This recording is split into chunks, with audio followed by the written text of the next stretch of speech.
Ok? Irene, tudo na paz? Ok? Cadê os matetes? Cadê os talmadins?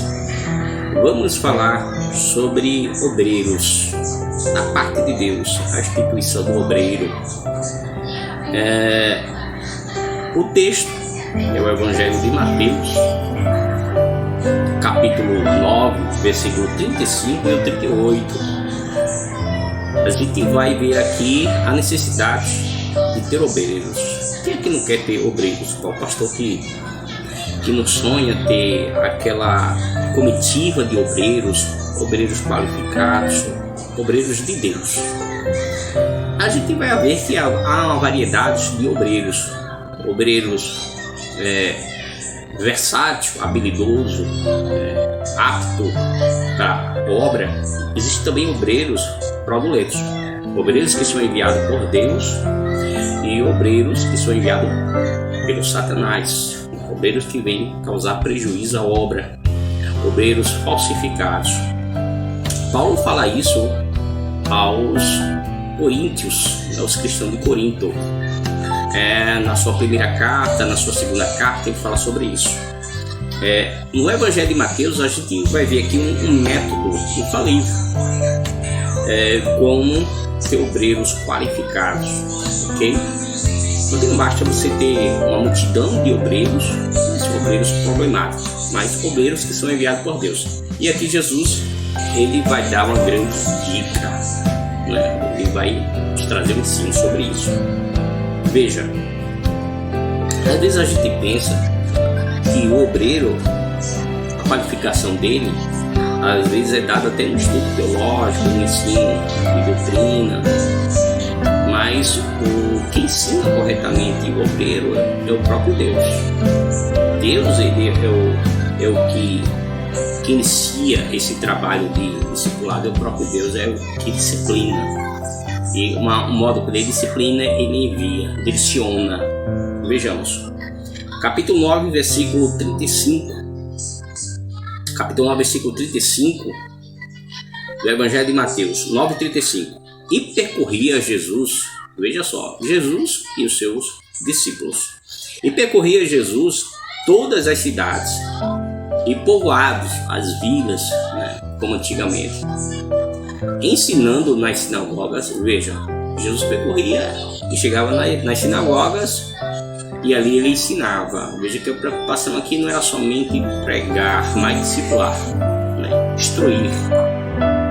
Ensinando nas sinagogas e vem pregando o evangelho do reino. Veja aqui, que fala aqui que não é só pregar o evangelho, mas é o evangelho do reino, ou seja, ele trazia um evangelho em que Deus, ele era o soberano.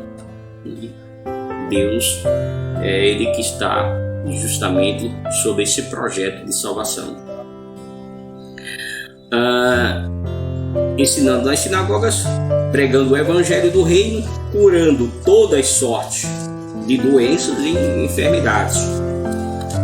Versículo 36. Vendo ele, Jesus, as multidões, compadeceu-se delas, porque estavam aflitas e exaustas, como ovelhas, semelhante a ovelhas que não têm pastor.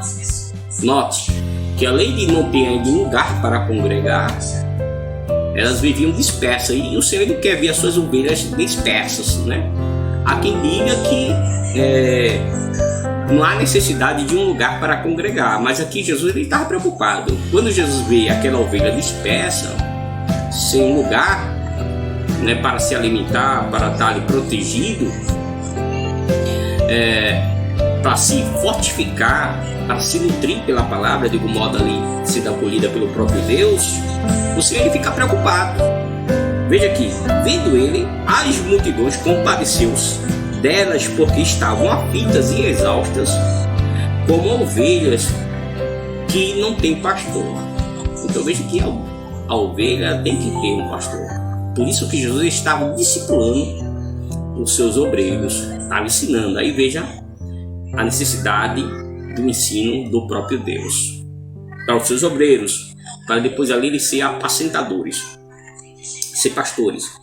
E então se dirigia aos seus tamaldim, os seus matetes, os seus discípulos, os seus seguidores, não simpatizantes, né? Porque o que está surgindo muito são simpatizantes, mas seguidores, os seus discípulos, que estavam ali para aprender. Jesus ele fala: a seara na verdade é grande.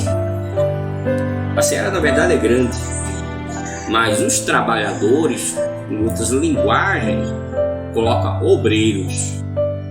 Daí vem a palavra ali, ergon, ou ergatas, de onde vem a ideia de erguer, de esforço, trabalho, de operário. Jesus ele disse: a seara na verdade é grande, mas os trabalhadores são poucos. Deus sabe disso, que o campo, o mundo, ele é muito vasto, é muita gente perdida, mortas, contaminadas pelo pecado, pelo mal, pelas enfermidades, pelas doenças que atacam a alma, o espírito, o corpo humano. A seara é grande, mas os trabalhadores são poucos. Aí vem o grande sino. Jesus ele diz assim: rogai, pois, ao Senhor da seara, que é um dono da seara. Aqui o Senhor coloca que a seara ela tem dono. Não é os trabalhadores que são donos, os operários, os obreiros, mas Deus, o próprio Senhor Jesus, ele é o dono soberano da seara. Rogai, pois, o Senhor da seara para que mande trabalhadores para a sua seara, que mande obreiros para a sua seara. Então o que tem que ser feito? O que o pastor, os demais discípulos, os outros obreiros, o que eles têm que fazer? Orar a Deus para que Deus envie obreiros qualificados. Isso que tem que ser feito. Não, mas aí só é orar, é o que Deus pede aqui. É uma ordem do próprio Deus. Rogai. É uma ordem, um mandamento que tem que ser feito. Se quiser ter obreiros qualificados. Quantos obreiros não chegaram na sua igreja? Né? E a gente vê que obreiros que deram trabalho, obreiros fraudulentos, obreiros que não têm nenhum compromisso, sobretudo, com a palavra de Deus. Por isso Paulo, o apóstolo Paulo, ele tinha um obreiro e ele fazia questão de estar sempre com este obreiro, ou que esse obreiro esteja sempre ali do lado dele, que era Timóteo, um obreiro de confiança. Na Bíblia a gente vê a origem de Timóteo, o quanto ele se empenhava para poder estar ao lado do Paulo, ali do seu Senhor, para ele aprender mais e mais, para que ele viesse crescendo no Evangelho, ainda jovem. A gente vê o desdobramento quando Paulo chega em Atos dos Apóstolos e conhece Timóteo. Ali Paulo ele escreve várias cartas e fala para quê? Timóteo ele está preparado. Por isso que na segunda carta de Timóteo, capítulo 2, versículo 15, eles procuram apresentar-te a Deus aprovado como obreiro que não tem que se envergonhar. Note aqui que as palavras de Paulo, quando ele diz assim, que ele tem que se apresentar a Deus como aprovado, ele diz que maneja bem a palavra da verdade, que não tem que se envergonhar. Então o obreiro ele tem que se apresentar justamente sabendo manejar bem a palavra de Deus. Ele não falou aqui do aspecto estético do obreiro, se ele tem que estar com barba ou sem barba, se tem que estar com paletó ou sem paletó, mas que ele se apresente de maneira que não venha se envergonhar, que maneje bem a palavra de Deus. A apresentação é essa, manejando bem a palavra de Deus, que é a espada do Espírito. Calvino, ele dizia o quê? Que a palavra de Deus é um escudo que protege do erro. Então a palavra de Deus ela é a principal arma do soldado, do obreiro, a palavra de Deus. O apóstolo Paulo, ele fala aos romanos, aos cristãos de Roma, ele diz: sabendo que tudo que antes foi escrito, que toda a escritura escrita anteriormente, ela foi feita para o nosso ensino. Ele fala que esta palavra, ela é de estrutura espiritual. Está escrito em Romanos capítulo 7, versículo 14. Ele sabendo que a lei é espiritual, e nós temos uma natureza pecaminosa e devemos nos apegar à palavra de Deus, que ela tem o poder de quê? De exortar, de qualificar, de instruir injustiça. Por isso que ele fala na segunda carta, capítulo 2, versículo 3 e 16, 17, diz que toda a escritura divinamente inspirada, ela é proveitosa para ensinar, para redarguir, para refutar, para instruir injustiça. Então note, ele fala que a Bíblia, além de ser um livro de estrutura espiritual, ela é um livro divino, né? Um livro de Deus. Os pensamentos de Deus, as palavras de Deus estão aqui. A mente do Senhor está nessa palavra. Então ela é poderosa, que a palavra de Deus, uma vez que você fala a palavra de Deus. Por isso que ela é inspirada para ensinar, para corrigir, para instruir injustiça, para redarguir, para refutar. Aqui não gosta de ser corrigido pela palavra de Deus. Nosso salmista Davi, ele fala no Salmo número 94, no verso 12, que diz: bem-aventurado o homem que o Senhor repreende, e aquele que ensina a sua lei, e é repreendido pelo Senhor. Este é bem-aventurado. É melhor receber a repreensão do sábio. Está escrito em Provérbios, capítulo 9, versículo 9: repreende o sábio e se tornará mais sábio. Então veja que a palavra de Deus ela é poderosa para ensinar, para instruir, para redarguir, para instruir em justiça, para instruir em justiça, para instruir em justiça, para não entender que seja injustiça, mas para instruir em justiça. Por que eu estou falando isso? Porque se trata justamente da base do ensinamento. É isso que tem que ser exposto, a questão da justiça de Deus, como está em Romanos capítulo 1, versículo 17 e no versículo 16, né? Sobre a justiça de Deus que é manifestada a todos os homens, a justiça que é manifestada pela fé. E isso aqui tem que ser o quê? Ela tem que ser exposta, ela tem que ser ensinada. E fala mais: para que este homem seja perfeitamente instruído para toda boa obra. Então veja que o obreiro, ele é um obreiro qualificado, um obreiro de Deus. Quando é um obreiro que sabe manejar bem a palavra de Deus, que é instruído na palavra de Deus, ele se torna perfeito na palavra, como obreiro, e aí ele vai trazer um bom resultado. A gente sabe o que acontece, que existem muitos obreiros que eles mal sabem os livros da Bíblia, não sabe de fato ler a palavra de Deus, então se tornam obreiros perigosos, porque suas leituras são leituras que começam a engolir palavras. São pregações vazias, são pregações que não têm manifestação, exposição da palavra de Deus. São aquelas pregações que não falam nada justamente daquilo que Deus projetou, que é a salvação, porque tudo justamente é direcionado com o único propósito de salvar os pecadores. Então se é um obreiro que ele é destinado para ensinar ou pregar a palavra de Deus, e nos seus sermões não estão contidos palavra de salvação, se tornam palavras vazias, fábulas, invenções, esquisitices. Hoje se prega mais sobre a Arca de Noé, sobre que Davi derrubou, o gigante Golias, aquelas histórias que é ensinado em escola bíblica a criança.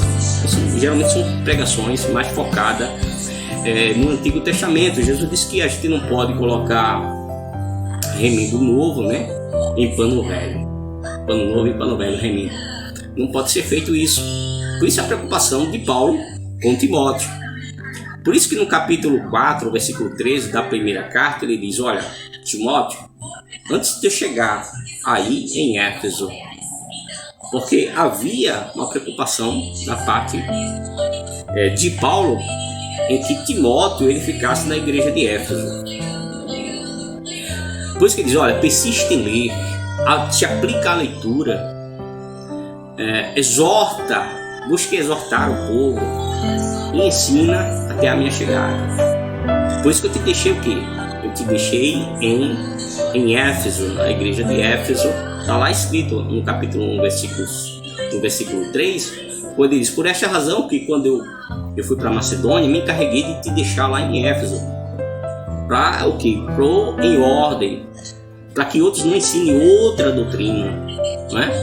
E não venham que ensinar fábulas, ou seja, coisas que não tem fundamento bíblico, né? Coisas inúteis, invenções, ficção, coisas que não existem.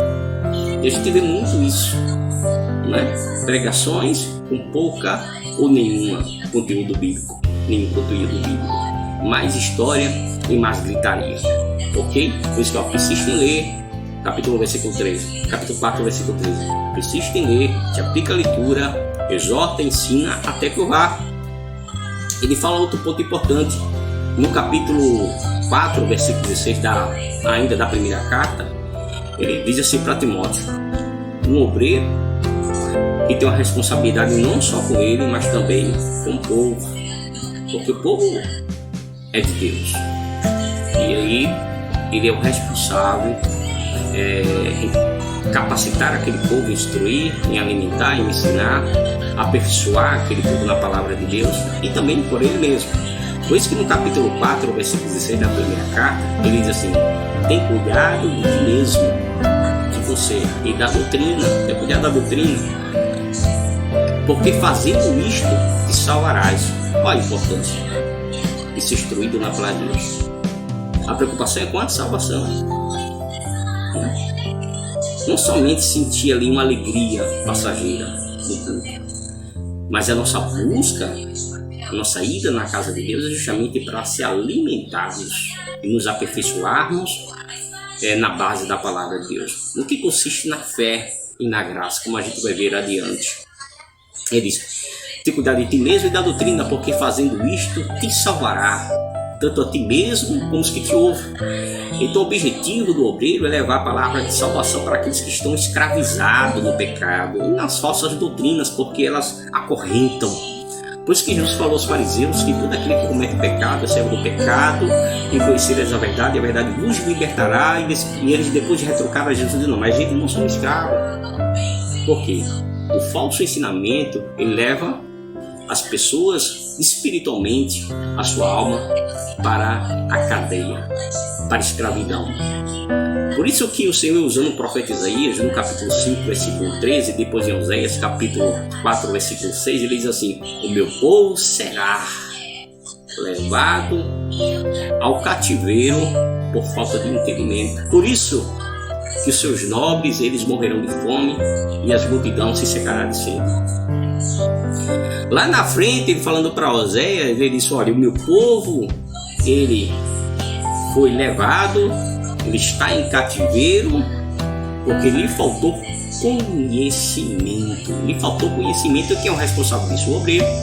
Por isso que meu povo foi levado ao cativeiro por falta de conhecimento. Por isso, vós, sacerdotes, né, serão rejeitados por mim, porque rejeitaste o conhecimento, também eu vou rejeitar vocês, para que não seja mais sacerdote diante de mim. Pode ser sacerdote, mas não diante de Deus. Obreiros do Senhor. Então vejo a importância de se levar a palavra de Deus, que tem um poder libertativo, tira o homem da escravidão. Então Paulo, ele continua instruir Timóteo para que ele venha estar sempre preparado, que ele venha se dedicar à leitura da palavra de Deus, para que ele não venha se corromper, para que ele venha trazer a salvação para o povo.